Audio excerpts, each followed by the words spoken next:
ഹെബ്രായർക്ക് ലേഖനം 11-ാമത്തെ അധ്യായം 6-ാമത്തെ വചനം പറയുന്നുണ്ട്, അവനിൽ വിശ്വസിക്കുന്നവരെ അവൻ എന്താണ്? Is a rewarder. അവൻ പ്രതിഫലം നൽകുന്ന ഒരു ദൈവമാണ്. ഒന്ന് വായിച്ചേ.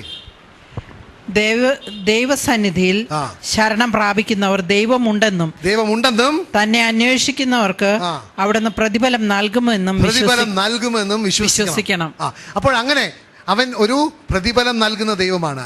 അതേസമയത്ത് നിങ്ങൾ മനസ്സിലാക്കണം, റോമർക്ക് ലേഖനം 8-ാമത്തെ അധ്യായം 1-ാമത്തെ വചനം പറയുന്നുണ്ട്, there is therefore now no condemnation for those who are in Christ Jesus, who walks not according to the flesh but according to the spirit എന്നാണ് ദൈവത്തിന്റെ വചനം പറയുന്നത്. അപ്പോൾ അവിടെ പറയുന്നുണ്ട്, ദൈവം രണ്ടാമത് വരുന്നത് ജഡ്ജ്മെന്റിന് വേണ്ടിയാണ്, for condemnation. പക്ഷേ യേശു ക്രിസ്തുവിനെ സ്വന്തമാക്കിയവന് condemnation ഇല്ല. യേശു ക്രിസ്തുവിനെ സ്വന്തമാക്കിയവന് condemnation ഇല്ല. അതാണ് ദൈവത്തിന് പറഞ്ഞത്. There is therefore now no condemnation for those who are in Christ, who walketh not according to the flesh but walks according to the spirit എന്നാണ് പറയുന്നത്. അപ്പോൾ രണ്ടാമത് വന്നത് രക്ഷിക്കപ്പെട്ടവരെ കൊണ്ടുപോകാനും രക്ഷിക്കപ്പെടാത്തവരെ വിധിക്കാനും വേണ്ടിയാണ്. He is come to judge. രണ്ടാമത്തെ വരവ് പ്രിയപ്പെട്ടവരെ, യേശു ക്രിസ്തു യേശുവിൻ്റെ മണവാട്ടിയെ കൊണ്ടുപോകുവാനും ബാക്കിയുള്ളവരെ ശിക്ഷിക്കുവാനും വേണ്ടിയാണ്. കാരണം യേശുവിനെ സ്വന്തമാക്കിയവന് ശിക്ഷാവിധിയില്ല. ഒന്ന് വായിച്ചേ, റോമൻസ് 8:1. ഇപ്പോൾ യേശു ക്രിസ്തുവിനോട് ഐക്യപ്പെട്ടിരിക്കുന്നവർക്ക് ശിക്ഷാവിധിയില്ല. ആ ശിക്ഷാവിധി ഇല്ലാത്തവരുടെ ഒരു ക്വാളിഫിക്കേഷൻ യഥാർത്ഥ സത്യവചനത്തിൽ പറയുന്നുണ്ട്, who works not according to the flesh. ജഡത്തിൽ നടക്കാതെ ആത്മാവിൽ നടക്കുന്നവരാണ് ശിക്ഷാവിധി ഇല്ലാത്തവര് എന്ന് പറയുന്നുണ്ട്. പ്രിയപ്പെട്ടവരെ, നമ്മൾ മനസ്സിലാക്കണം. അപ്പോൾ യേശു ക്രിസ്തു രണ്ടാമത് വരുന്നത് ആ ശിക്ഷ, അത് ശ്രദ്ധിക്കണം. അപ്പോൾ ആ ജഡ്ജ്മെൻ്റ് ഉണ്ട്. അതുകൊണ്ടാണ് നിങ്ങൾ മനസ്സിലാക്കേണ്ടത്, നേരത്തെ പറഞ്ഞിട്ടുണ്ട് എങ്കിലും റിപ്പറ്റീഷൻ്റെ cases, even at the cost of repetition ഒന്നും കൂടെ പറയാം. 1 രാജാക്കന്മാർ 6-ാമത്തെ അധ്യായം 7-ാമത്തെ വചനത്തിൽ വളരെ നിങ്ങൾ ശ്രദ്ധിച്ച് കേൾക്കേണ്ട ഒരു വചനമുണ്ട്. 1 രാജാക്കന്മാർ 6:7. ഒന്ന് വായിച്ചേ. ഇത് കേട്ടിട്ടുള്ളതാണ്, എങ്കിലും നമ്മൾ മനസ്സിലാക്കണം സത്യം. നേരത്തെ ചെത്തി മിനുക്കിയ കല്ലുകളായതുകൊണ്ട് പണി നടക്കുന്ന സമയത്ത് മഴുവിന്റെയോ ചുറ്റികയുടെയോ മറ്റ് ഇരുമ്പായുധങ്ങളുടെയോ ശബ്ദം ദേവാലയത്തിൽ കേട്ടില്ല. കാരണം എന്താണ്? ഈ മടയാകുന്ന ഈ ലോകത്തിൽ എല്ലാം ചെത്തി മിനുക്കി എല്ലാ തരത്തിലുമുള്ള പാപങ്ങളും ശാപങ്ങളും എല്ലാ ഇൻഇക്വിറ്റീസും എല്ലാം മാറ്റി യേശു ക്രിസ്തുവിൽ സ്വന്തമായ ആ കല്ലാണ്, ശിലയാണ് ദൈവത്തിൻ്റെ ആത്മീയ ഭവനം പണിയുവാനായിട്ട് കൊണ്ടുപോകുന്നത്. അവിടെ ചെന്ന് കഴിഞ്ഞാൽ അവിടെ ഇരുമ്പായുധമോ മഴുവോ ഒന്നുമില്ല. അവിടെ ഈ കല്ല്, ആ യേശുവിനെ സ്വന്തമാക്കിയ ഇൻ ക്രൈസ്റ്റ് ആകുന്ന ആ ഓരോ ശില ആ ദേവാലയത്തിലേക്ക് ചേർത്ത് കൂട്ടുകയാണ്. അവിടെ ചെന്ന് കഴിഞ്ഞിട്ട് ചെത്താനോ മിനുക്കാനോ സമയവുമില്ല, ആയുധവുമില്ല. അതുകൊണ്ട് പ്രിയപ്പെട്ടവരെ, നിങ്ങൾ ഈ ലോകത്തിൽ ജീവിച്ചിരിക്കുമ്പോൾ തന്നെ ഈ ലോകത്തിലാകുന്ന ഈ കൽമടയിൽ തന്നെ നിങ്ങളെ തന്നെ ചെത്തി മിനുക്കി ആ സ്വീകാര്യമായ ഒരു ശിലയാക്കണം. അല്ലെങ്കിൽ നിങ്ങൾ വിചാരിക്കും അവിടെ ചെന്ന് കഴിഞ്ഞിട്ട് ചെത്താം മിനുക്കാം, അവിടെ ആയുധങ്ങളില്ലെങ്കിൽ പ്രിയപ്പെട്ടവരെ, അവിടെ ഫിറ്റാകാൻ പറ്റാത്തൊരു കല്ല് എന്ത് ചെയ്യും? തലയെടുത്ത് വയ്ക്കുമോ? പോക്കറ്റ് എടുത്ത് വയ്ക്കുമോ? ഇല്ല. നിങ്ങളൊന്ന് നോക്ക്, ഒരു കല്ലാശാരി ഒരു കെട്ടിടത്തിൻ്റെ മുകളിൽ പണിയുകയാണ്. അയാൾക്കൊരു ഒരു ഇഷ്ടി എറിഞ്ഞു കൊടുത്തു, അത് സൂട്ടാകുന്നില്ല. എന്ത് ചെയ്യും? തല വയ്ക്കുമോ? അയാൾ വലിച്ചെറിയും താഴോട്ട്. ഹല്ലേലൂയ. അതുപോലെ തന്നെ പ്രിയപ്പെട്ടവരെ, നിങ്ങൾ യേശു ക്രിസ്തുവിനെ സ്വന്തമാക്കാതെ, നിങ്ങൾ യേശു ക്രിസ്തു പിതാവുമായിട്ട് ഒരു ബന്ധം എസ്റ്റാബ്ലിഷ് ചെയ്യാതെ നിങ്ങൾ മരിക്കുകയാണെങ്കിൽ നിങ്ങൾ ചെത്തി മിനുക്കിയ അത് പൂർത്തിയാകാത്ത ഒരു ശിലയായിരിക്കും. അവിടെ ചെല്ലുമ്പോൾ അത് സ്വീകാര്യമാകുകയില്ല. ഈ ലോകത്തിൽ നിന്ന് പിന്നെ കൈ നീട്ടി ചെത്താൻ പറ്റുകയില്ല. ഹലോ, ഈ ലോകത്തിൽ ജീവിക്കുന്നവർക്ക് കൈ നീട്ടി ആ ശില ചെത്താൻ പറ്റുകയില്ല. ഈ സത്യം മനസ്സിലാക്കണം. അതുകൊണ്ട് ഇന്ന് തന്നെ നിങ്ങൾ ഒരു തീരുമാനമെടുക്കണം. ഞാൻ യേശു ക്രിസ്തുവിനെ സ്വന്തമാക്കി ആ യേശുവിൻ്റെ വചനമനുസരിച്ച് ജീവിച്ച് ആ പരിശുദ്ധാത്മാവിൻ്റെ പ്രേരണയാൽ എൻ്റെ പാപങ്ങളെല്ലാം ഞാൻ ഏറ്റുപറഞ്ഞ് ഞാൻ ഒരു സ്വീകാര്യമായ ശിലയാകുവാൻ ഒരു തീരുമാനമെടുക്കുകയാണ്. എന്നിട്ട് ഞാൻ മരിക്കുമ്പോൾ ഞാനൊരു ആ ദൈവത്തിൻ്റെ ആ സ്വർഗീയ ദേവാലയത്തിലെ ഒരു ശിലയായിട്ട് ഞാൻ അവിടെ ഫിറ്റ് ചെയ്തു പോകും. വേറെ ആരുടെയും പ്രാർത്ഥനയുടെ ആവശ്യമില്ല. മരിച്ചു കഴിഞ്ഞിട്ട് ഈ ലോകത്തിൽ ജീവിക്കുമ്പോൾ പ്രാർത്ഥന പ്രാർത്ഥന ആവശ്യമുണ്ട്. കാരണം എൻ്റെ ബലഹീനത, എൻ്റെ ജഡം ബലഹീനനാണ്. അപ്പോൾ എനിക്ക് മനുഷ്യരുടെ പ്രാർത്ഥന ആവശ്യമുണ്ട്. പക്ഷെ മരിച്ചു കഴിഞ്ഞാൽ എൻ്റെ ജഡമില്ല, ജഡമാണ് ബലഹീനതയുള്ളത്. അതുകൊണ്ട് പ്രാർത്ഥന, പ്രിയപ്പെട്ടവരെ, ഈ ലോകത്തിൽ ജീവിക്കുന്നവർ പരസ്പരം പ്രാർത്ഥിക്കണം. അതാണ് പൗലോസ് അപ്പോസ്തലൻ വളരെ വ്യക്തമായിട്ട് എഫിഷ്യൻസ് 6-ാമത്തെ അധ്യായം 20-ാമത്തെ വചനം പറയുന്നുണ്ട്. Praying always in the spirit എന്നാണ് പറയുന്നത്. പൗലോസ് അപ്പോസ്തലൻ പറയാണ്, നിങ്ങൾ എനിക്ക് വേണ്ടി പ്രാർത്ഥിക്കണം. നിങ്ങൾ വായിക്കുക, അവിടെ പൗലോസ് അപ്പോസ്തലൻ പറയാം, പ്രാർത്ഥിക്കണം. പൗലോസ് അപ്പോസ്തലൻ മോശയോട് പറഞ്ഞില്ല പ്രാർത്ഥിക്കണം. ഹലോ, എലീശയോട് പ്രാർത്ഥിച്ചിട്ടില്ല. പക്ഷേ പരസ്പരം പ്രാർത്ഥിക്കാൻ പറഞ്ഞിട്ടുണ്ട്. ഹല്ലേലൂയ. അല്ലാതെ പൗലോസ് അപ്പോസ്തലൻ മോശയോട് ഒരു ബഹുമാനക്കുറവോ, അല്ലെങ്കിൽ എലീശയോട് ബഹുമാനക്കുറവോ, അല്ലെങ്കിൽ എബ്രഹാം എന്ന് വിളിക്കുന്ന പിതാവിനോട് ബഹുമാനക്കുറവോ, അല്ലെങ്കിൽ ഇസഹാക്കോ യാക്കോബിനോട് ബഹുമാനക്കുറവോ ഒന്നുമില്ലായിരുന്നു. എപ്പോഴും പറയുന്നത് എങ്ങനെയാണ്? എബ്രഹാമിൻ്റെയും യാക്കോബിൻ്റെയും ഇസഹാക്കിൻ്റെ ദൈവം എന്ന് പറയും. പക്ഷേ പൗലോസ് എബ്രഹാമിനോടോ ഇസഹാക്കിനോടോ യാക്കോബിനോടോ പ്രാർത്ഥിച്ചതായിട്ട് ദൈവത്തിൻ്റെ വചനത്തിൽ കേൾക്കുന്നില്ല. ഹലോ, പറയുന്നത് മനസ്സിലാവുന്നുണ്ടോ? അപ്പോൾ ഇന്ന് നമ്മൾ പരസ്പരം പ്രാർത്ഥിക്കണം. പരസ്പരം ശക്തിക്ക് വേണ്ടി പ്രാർത്ഥിക്കണം. അത് ആത്മാവിൽ പ്രാർത്ഥിക്കണം. അതുകൊണ്ടാണ് ഹെബ്രായർ 9-ാമത്തെ 27-ാമത്തെ വചനം പറയുന്നുണ്ട്, ഒരു ദിവസം, പ്രിയപ്പെട്ടവരെ, ആരൊക്കെ വിശ്വസിക്കുന്നു നിങ്ങൾ മരിക്കുകയില്ല എന്നുള്ളത്? യേശു ക്രിസ്തു വന്നിട്ടുണ്ടെങ്കിൽ നിങ്ങൾ മരിക്കുകയില്ല. പക്ഷേ ഹല്ലേലൂയ, പക്ഷേ യേശു ക്രിസ്തുവിൻ്റെ ആ വരവിനുള്ളിൽ നമ്മുടെ ജഡം മരിച്ചേക്കാം. അതുകൊണ്ട് ദൈവത്തിൻ്റെ വചനം പറയുന്നുണ്ട്, ഒന്ന് വായിച്ചേ. മനുഷ്യൻ ഒരു പ്രാവശ്യം മരിക്കും, അതിനുശേഷം വിധി എന്ന് നിശ്ചയിക്കപ്പെട്ടിരിക്കുന്നു. അതിനുശേഷം വിധി.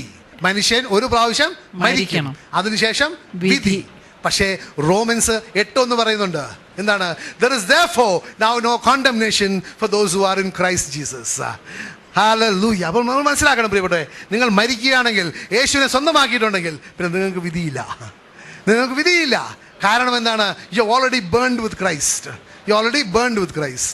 ഞാൻ നേരത്തെ പറഞ്ഞത് നിങ്ങൾ കേട്ടതാണ്. പക്ഷേ ഈ കോണ്ടെക്സ്റ്റിൽ പിന്നെ ഒന്ന് പറയാനായിട്ട് ആഗ്രഹിക്കുകയാണ്. ആ കോൺസെപ്റ്റ് നന്നായിട്ട് മനസ്സിലാക്കാൻ. ഒരു വലിയൊരു കാട്ടുതീയുണ്ട്, നേരത്തെ പറഞ്ഞ എല്ലാവർക്കും അറിയാതിരിക്കും, എങ്കിലും ഒന്ന് മനസ്സിലാക്കാനായിട്ട് 1-2 ബ്രദേഴ്സ് ഉണ്ട് ആദ്യമായിട്ട് വന്നിരിക്കുക, അവർക്കൊന്ന് മനസ്സിലാക്കാൻ. ഒരു വലിയൊരു കാട്ടുതീ ഉണ്ടെന്ന് ചോദിച്ചോ, വലിയ ഒരു വിജന പ്രദേശമാണ്, അവിടെ പുല്ല് മാത്രമേ ഉള്ളൂ.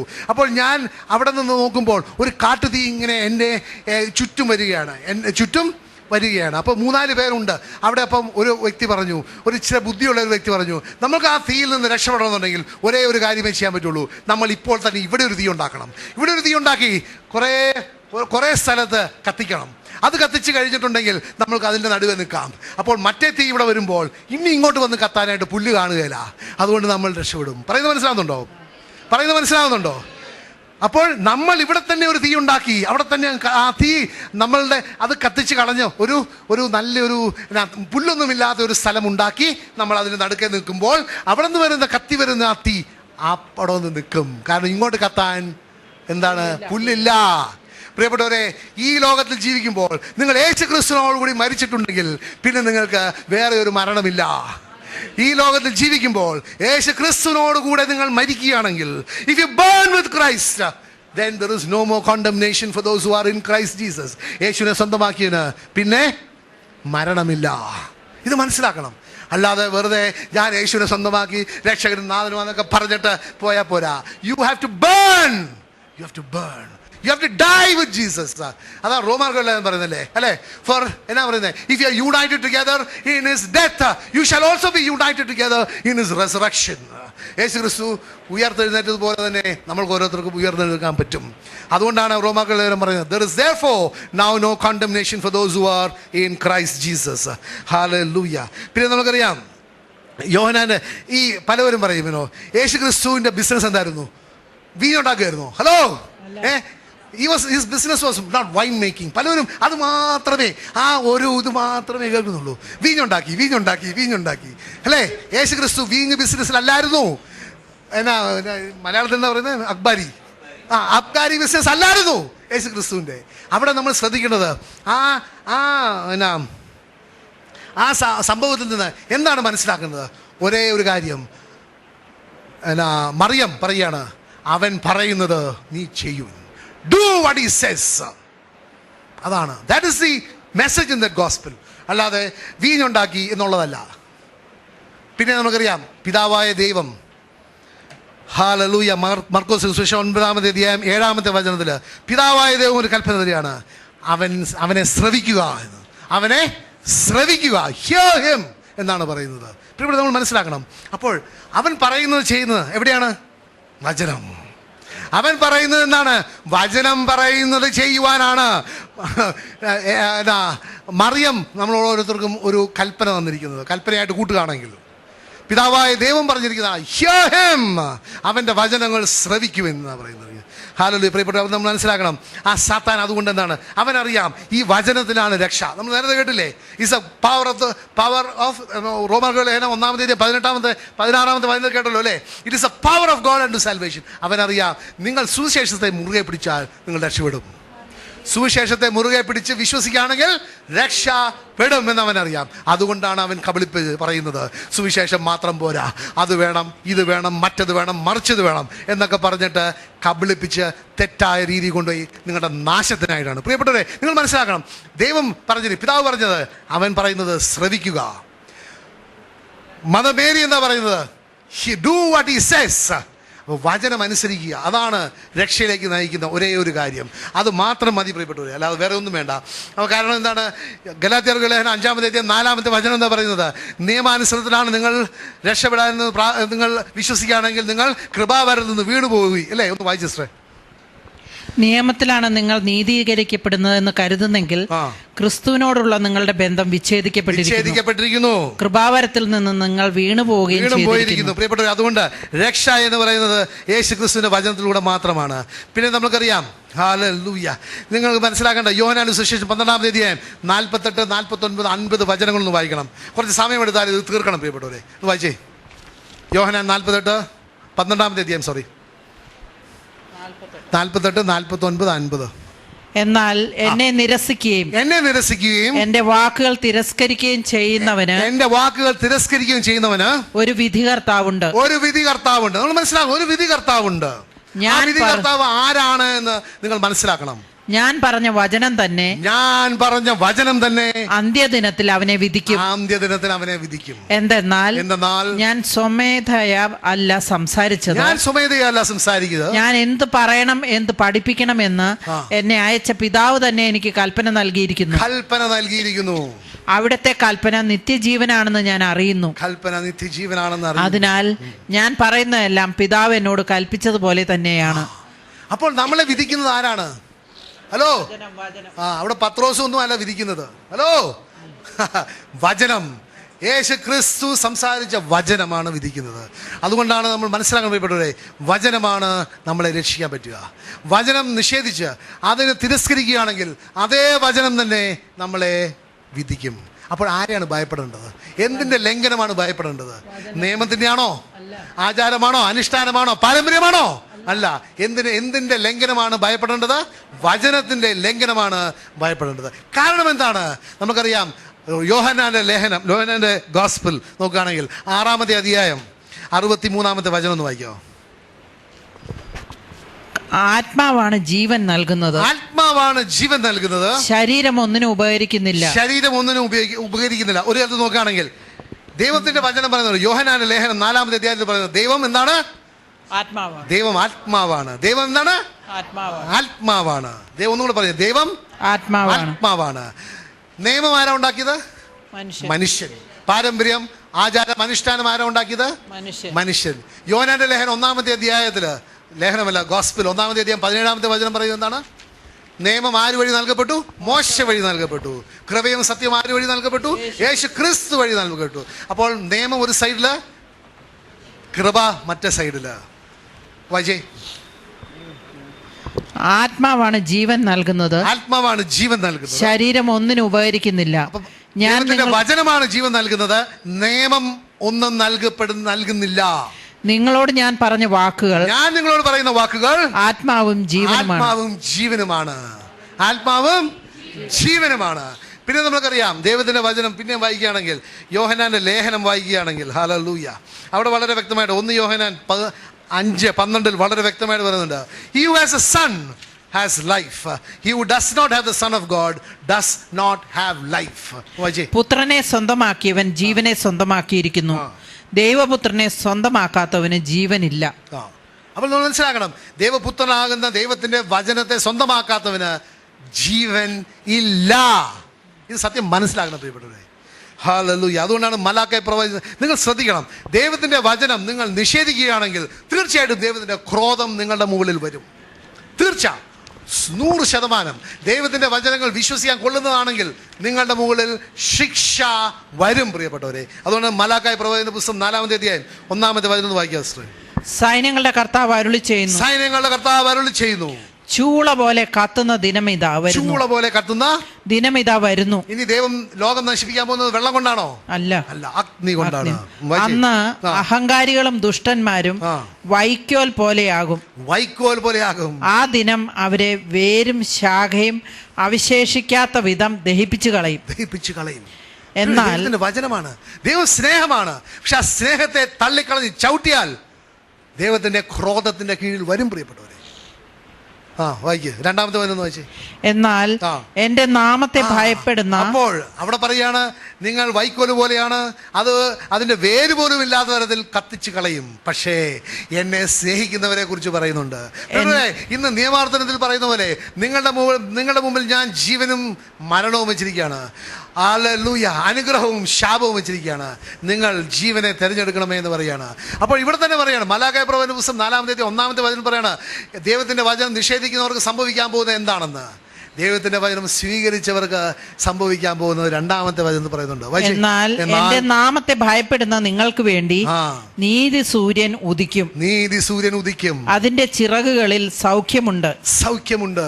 തൊഴുത്തിൽ നിന്ന് വരുന്ന പശുക്കുട്ടിയെ പോലെ നിങ്ങൾ തുള്ളിച്ചാടി. സൈന്യങ്ങളുടെ കർത്താവ് അരുളി ചെയ്യുന്നു, ഞാൻ പ്രവർത്തിക്കുന്നത്. ഈ പ്രപഞ്ചം മുഴുവൻ സൃഷ്ടിച്ച ദൈവമാണ് അരുളി ചെയ്യുന്നത്. അതിന് പിന്നെ മനുഷ്യന്റെ വ്യാഖ്യാനത്തിനൊന്നും ആവശ്യമില്ല. വെറുതെ വായിച്ചു കേട്ടാൽ മതി, വിശ്വസിച്ചാൽ മാത്രം മതി. ഹല്ലേലൂയ. അതുകൊണ്ടാണ് ഹെബ്രായർക്ക് ലേഖനം 10-ാമത്തെ 30-ാമത്തെ വചനം പിന്നെയും പറയുന്നുണ്ട്. ഇവിടെ നിങ്ങൾ മനസ്സിലാക്കണം, പലവരും പറയും, ദൈവം എല്ലാവരെയും രക്ഷിക്കും, എല്ലാവരും ദൈവത്തിന്റെ മക്കളാണ്, എല്ലാവർക്കും ദൈവത്തിന്റെ ആത്മാവുണ്ട്. ഇതൊക്കെ സാത്താന്റെ കബളിപ്പാണ്. എല്ലാവരും ദൈവത്തിന്റെ മക്കളല്ല. അല്ലെങ്കിൽ യേശു ക്രിസ്തു പറയുമോ നിന്റെ പിതാവ് സാത്താനാണെന്ന് പറയുമോ? ഇല്ല. എല്ലാവർക്കും ആത്മാവില്ല. എല്ലാവരും ദൈവത്തിൻ്റെ മക്കളല്ല. എല്ലാവരും ദൈവം സൃഷ്ടിച്ചതാണ്. സൃഷ്ടിച്ചത് കൊണ്ട് ദൈവത്തിൻ്റെ മക്കളാകണമെന്നില്ല. മക്കളാകണോ ആകണ്ടയോ എന്നുള്ളതിന് നമ്മൾ ഒരു തീരുമാനമെടുക്കണം. അതാണ് യോഹന്നാന്റെ സുവിശേഷം 1-ാമത്തെ അധ്യായം 12-ാമത്തെ വചനത്തിൽ പറയുന്നത്. എന്ത് തീരുമാനമാണ് നീ എടുക്കേണ്ടത് എന്നുള്ളത്. നിങ്ങൾ എടുക്കേണ്ടത് വായിച്ചേ. തന്നെ സ്വീകരിച്ചവർക്കെല്ലാം, എന്നെ സ്വീകരിച്ച എല്ലാവർക്കും, തന്റെ നാമത്തിൽ വിശ്വസിക്കുന്ന എല്ലാവർക്കും ദൈവമക്കളാകുവാൻ അവൻ അധികാരം നൽകി. പ്രിയപ്പെട്ടവരെ, അതുകൊണ്ട് സൃഷ്ടിച്ചത് കൊണ്ട് മക്കളാകുന്നില്ല. നിങ്ങൾ അവനിൽ വിശ്വസിക്കണം. അവന്റെ ലോർഡ്ഷിപ്പിന്റെ കീഴിൽ വരണം. അപ്പോഴാണ് ദൈവത്തിന്റെ മകനും മകളുമാകുന്നത്. I am a son of God, I am a son of daughter of God എന്ന് പറ. ഹല്ലേലൂയ, ഹല്ലേലൂയ. അതുകൊണ്ടാണ് പ്രിയപ്പെട്ടത് നിങ്ങൾ മനസ്സിലാക്കണം. ജൂഡ് 5 മുതൽ 7 വരെ വചനങ്ങൾ ഒന്ന് വായിക്കാം. ജൂഡ്, അതിന് ചാപ്റ്റർ ഇല്ല, വചനങ്ങൾ മാത്രമേ ഉള്ളൂ. ജൂഡ് 5 മുതൽ 7 വരെ പെട്ടെന്ന് വായിക്കണം. നിങ്ങൾക്ക് എല്ലാ കാര്യങ്ങളും നല്ലപോലെ അറിയാമെങ്കിലും ചില കാര്യങ്ങൾ ഓർമ്മപ്പെടുത്തണമെന്ന് ഞാൻ ആഗ്രഹിക്കുന്നു. ഈജിപ്ത് ദേശത്ത് നിന്ന് ഇസ്രായേൽ ജനത്തെ രക്ഷിച്ച കർത്താവ് വിശ്വസിക്കാതിരുന്നവരെ പിന്നീട് നശിപ്പിച്ചു. സ്വന്തം ദൈവം അത് അവിടെ വേറെ പ്രശ്നം. ദൈവത്തിന്റെ വചനം പറയാണ്, നിങ്ങൾ വിശ്വസിച്ചിട്ടില്ലെങ്കിൽ ഞാൻ നിന്നെ നശിപ്പിക്കും. സ്വന്തം നിലമറന്ന് തങ്ങളുടേതായ വാസസ്ഥാനം ഉപേക്ഷിച്ചു കളഞ്ഞ ദൂതന്മാരെ മഹാദിനത്തിലെ വിധി വരെ അവിടുന്ന് അന്ധകാരത്തിൽ നിത്യബന്ധനത്തിൽ സൂക്ഷിച്ചിരിക്കുന്നു എന്ന് ഓർക്കുക. എന്തിനാണ്? അവനെ നശിപ്പിക്കാൻ വേണ്ടി അവനെ അവിടെ സൂക്ഷിച്ചിരിക്കുകയാണ്. അതുപോലെ തന്നെ സോദോമിനെയും ഗൊമോറയെയും അവയെ അനുകരിച്ച് ഭോഗാസക്തിയിലും വ്യഭിചാരത്തിലും മുഴുകിയ ചുറ്റുമുള്ള പട്ടണങ്ങളെയും നിത്യാഗ്നിയുടെ ശിക്ഷയ്ക്ക് വിധേയമാക്കി അവിടുന്ന് എല്ലാവർക്കും ദൃഷ്ടാന്തം നൽകിയിരിക്കുന്നു. നിങ്ങൾ മനസ്സിലാക്കണം, ദൈവത്തിന്റെ വചനത്തിൽ എത്ര പ്രാവശ്യം നിങ്ങൾ വായിച്ചു കേൾക്കും, ആ ദൈവത്തെ നിഷേധിച്ചവർക്ക് ദൈവം ശിക്ഷ കൊടുത്തിട്ടുണ്ട്. ഇവിടെ ഇന്ന് നിങ്ങൾ ആ യേശുവിനെ സ്വന്തമാക്കണം, ആ ജീവനെ സ്വന്തമാക്കണം. അല്ലെങ്കിൽ തീർച്ചയായിട്ടും ദൈവത്തിന്റെ ശിക്ഷയ്ക്ക് അർഹതയുണ്ടാവും. അതാണ് ഹെബ്രായർക്ക് ലേഖനം 10-ാമത്തെ അധ്യായം 31-ാമത്തെ വചനം പറയുന്നത്. It is a fearful thing to fall into the hands of the living God. It is a fearful thing. ഒന്ന് വായിച്ചിട്ടേ, ഹീബ്രൂസ് 10:31. ജീവിക്കുന്ന ദൈവത്തിന്റെ കയ്യിൽ ചെന്ന് വീഴുക വളരെ ഭയാനകമാണ്. വളരെ ഭയാനകമാണ്. പ്രിയപ്പെട്ടവരെ, ഇന്ന് എന്നുള്ള ദിവസമുള്ളപ്പോൾ നിങ്ങൾ ആ ദൈവവുമായിട്ട് രമ്യപ്പെട്ട് നിങ്ങളുടെ ജീവൻ പൂർണ്ണമായിട്ട് യേശുവിന് സമർപ്പിച്ച് ആ യേശുവിനെ രക്ഷകനെന്നാണ് സ്വീകരിക്കണമെന്ന് ഐ ഏർജ് യു. പിന്നെ ഹെബ്രായരുടെ ലേഖനം 2-ാമത്തെ അധ്യായം 2 മുതൽ 3 വരെ ഒന്ന് വായിക്കാം. 2-3 ഒന്ന് വായിക്കാം. ഇവിടെ എന്തുമാത്രം താക്കീതാണെന്നുള്ള വചനത്തിൽ തരുന്നത്.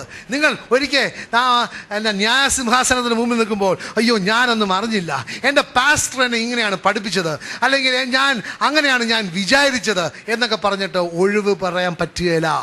ദൂതന്മാർ പറഞ്ഞ വാക്ക് വളരെ സിമ്പിൾ, എല്ലാവർക്കും മനസ്സിലാക്കാൻ പറ്റുന്ന തരത്തിലുള്ള ഭാഷയിലാണ് ദൈവത്തിന്റെ വചനം എഴുതിയിരിക്കുന്നത്.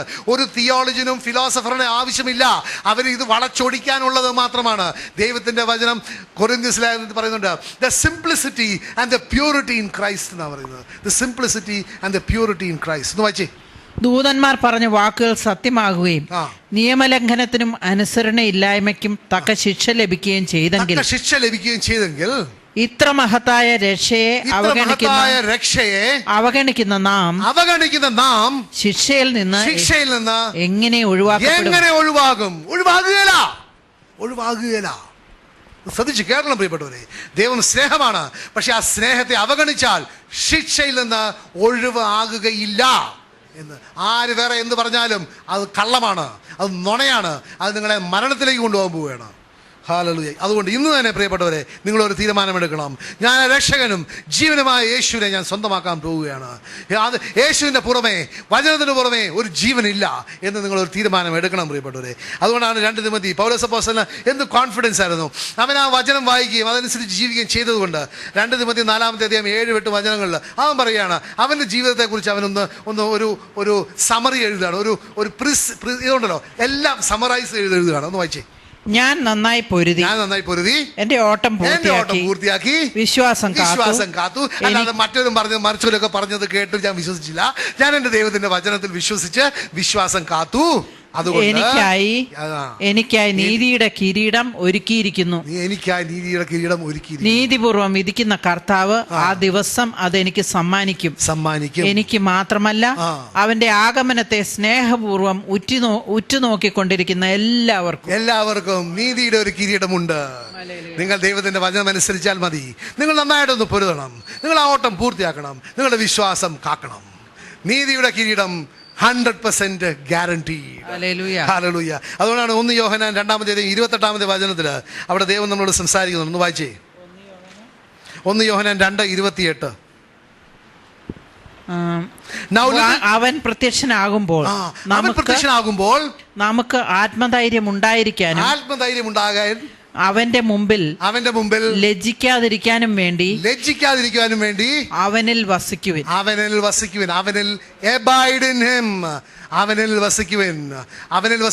യേശു എന്താ പറയുന്നത്? നിങ്ങൾ എൻ്റെ ശിഷ്യന്മാരാകുക. അതല്ല യോഹന്നാന്റെ സുവിശേഷം 8-ാമത്തെ 31-ാമത്തെ വചനത്തിൽ പറയുന്നത്, നിങ്ങൾ എൻ്റെ വചനത്തിൽ നിലനിൽക്കുന്നുവെങ്കിൽ നിങ്ങൾ എൻ്റെ ശിഷ്യരാണ്. അപ്പോൾ പറയാം, നിങ്ങൾ ശിഷ്യരാകുവിൻ എന്നാണ് പറയുന്നത്. ലജ്ജിക്കാതിരിക്കുവാൻ. ലജ്ജ നമുക്ക് ഉൽപ്പത്തി പുസ്തകം 3-ാമത്തെ അധ്യായം 10-ാമത്തെ വചനത്തിൽ അവിടെ ഒരു ലജ്ജയെ കുറിച്ച് പറയുന്നുണ്ട്. ഒന്ന് വായിച്ച് പെട്ടെന്ന്, അധികം സമയമില്ല. ഉൽപ്പത്തി 3:10. നീ എവിടെയാണ്? അവൻ മറുപടി പറഞ്ഞു, തോട്ടത്തിൽ അവിടത്തെ ശബ്ദം ഞാൻ കേട്ടു. ഞാൻ നഗ്നനായതുകൊണ്ട് ഭയന്ന് ഒളിച്ചു, ലജ്ജിച്ച് ഒളിച്ചു. ദൈവത്തിന്റെ വചനം പറയുന്നത്, അവന്റെ 2-ാമത്തെ വരവിൽ നിങ്ങൾ ലജ്ജിതരാകരുത്. ആ യേശുവുമായിട്ട് നിങ്ങൾ ഒരു ബന്ധമുണ്ടാക്കണം. നിങ്ങൾ ആ പിതാവുമായിട്ട് രമ്യപ്പെടണം. അപ്പോൾ പിന്നെ അവൻ്റെ വരവിനെ നിങ്ങൾ ആകാംക്ഷയോടെ കാത്തിരിക്കും. അല്ലാതെ ആദാമവ്വയെ പോലെ ഒളിക്കേണ്ട അവസരമുണ്ടാകുകയില്ല. പറയുന്നത് മനസ്സിലാകുന്നുണ്ടല്ലോ അല്ലേ? ഹല്ലേലൂയ. അതുകൊണ്ടാണ് 2 പത്രോസ് 3-ാമത്തെ അധ്യായം 7-ാമത്തെ വചനം, 2-3 വചനം കൂടെ കേട്ട് നമുക്ക് നിർത്താം. ഹലോ, ഒന്ന് വായിച്ചേ. 2 പത്രോസ് 3:7-8, 7-9 ഒന്ന് വായിക്കുക. വിധിയുടെയും ദുഷ്ടമനുഷ്യരുടെ നാശത്തിന്റെയും ദിനത്തിൽ അഗ്നിക്ക് ഇരയാകേണ്ടതിന് ഇപ്പോഴുള്ള ആകാശവും ഭൂമിയും അതേ വചനത്താൽ തന്നെ സൂക്ഷിക്കപ്പെടുന്നു. പ്രിയപ്പെട്ടവരെ, കർത്താവിന്റെ മുമ്പിൽ ഒരു ദിവസം 1000 വർഷങ്ങൾ പോലെയും 1000 വർഷങ്ങൾ ഒരു ദിവസം പോലെയുമാണ് എന്ന കാര്യം നിങ്ങൾ വിസ്മരിക്കരുത്. പിന്നെ 9. കാലവിളംബത്തെക്കുറിച്ച് ചിലർ വിചാരിക്കുന്നത് പോലെ കർത്താവ് തന്റെ വാഗ്ദാനങ്ങൾ പാലിക്കുന്നതിൽ താമസം വരുത്തുന്നില്ല.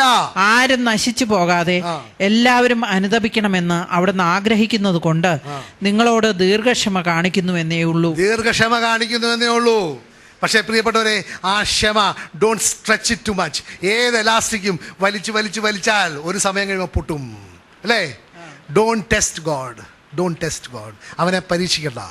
അതിലൊക്കെ എളുപ്പം അവനെ നിങ്ങൾ ഇന്ന് തന്നെ സ്വന്തമാക്കിയാൽ മതി. കാരണം നിങ്ങൾ മനസ്സിലാക്കണം, അതേ വചനം ഹെബ്രായർ ലേഖനം 2-ാമത്തെ അധ്യായം 3-ാമത്തെ വചനം വളരെ വ്യക്തമായിട്ട് പറയുന്നുണ്ട്. ഈ upholds everything by the power of his word എന്നാണ് പറയുന്നത്. ഇവിടെ പറയുന്നത് ഇംഗ്ലീഷ് ഒന്ന് വായിക്കാം. But the heavens and the earth which are now preserved by the same word. എന്തിനാ പ്രിസർവ് ചെയ്യുന്നത്? ആകാശവും ഭൂമിയെയും പ്രിസർവ് ചെയ്യുന്നത് എന്താണ്? അതേ വേർഡ്, സൃഷ്ടിച്ച അതേ വേർഡ് തന്നെ. By the same word are reserved for fire. തീക്ക്, അഗ്നിക്ക് വേണ്ടി മാറ്റിവെച്ചിരിക്കുകയാണ്. എന്തൊക്കെയാണ്? ആകാശവും ഈ ഭൂമിയും. അതിൻ്റെ കൂടെ ഒരു സാധനവും കൂടെ ഉണ്ട്. എന്താണ്? വായിച്ച് കേൾക്കാം. Are reserved for fire until the day of judgment and the perdition of ungodly men. Perdition എന്ന് പറയുന്നത് is destruction and the destruction of ungodly men. ദൈവവുമായിട്ട് ബന്ധമില്ലാതെ അധർമ്മികളെ മാറ്റി വെച്ചിരിക്കുകയാണ്. എന്തിന്?